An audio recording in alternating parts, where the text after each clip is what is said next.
tarde, pessoal. Você está tudo bom? Hoje nós vamos continuar a falar da festa junina, ok?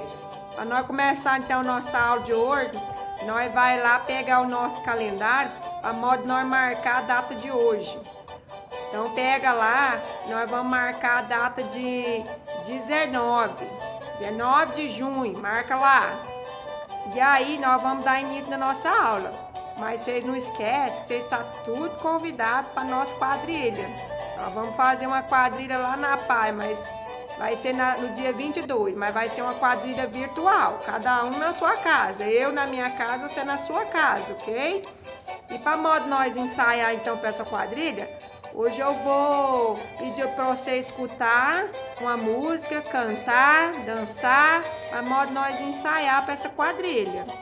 A música que nós vai dançar e cantar é uma música para pular a fogueira, ok? Mas você sabe que se pular a fogueira pode se queimar.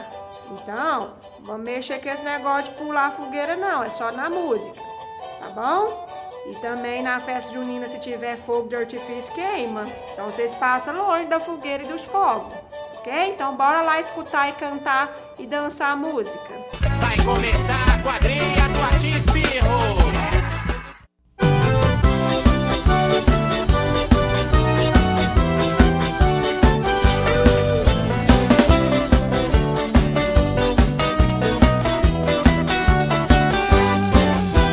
Pula fogueira, ioiô, cuidado para não se queimar. Olha que a fogueira já queimou o meu amor. Pula fogueira, iaiá, pula fogueira, ioiô, cuidado para não se queimar. Olha que a fogueira já queimou o meu amor.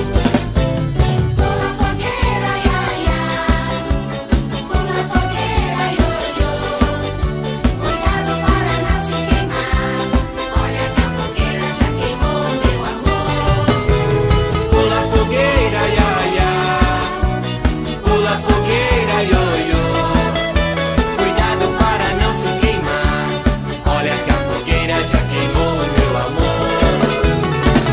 Fogueira, iaiá, pula fogueira, ioiô, cuidado para não se queimar. Olha que a fogueira já queimou o meu amor. Pula fogueira, iaiá, pula fogueira, ioiô, cuidado para não se queimar. Olha que a fogueira já queimou o meu amor. Agora nós vai fazer nossa atividade. Quero que você ilustre aí na folha uma fogueira. Você pode usar palito, papel picado, forminha de docinho, tinta guache, o que você tiver em casa. Ah, mas você não esquece de me mandar a foto, tá? E me manda também o vídeo que você fez aí da dança. Tchau pra vocês tudo e segunda-feira nós tá de volta outra vez.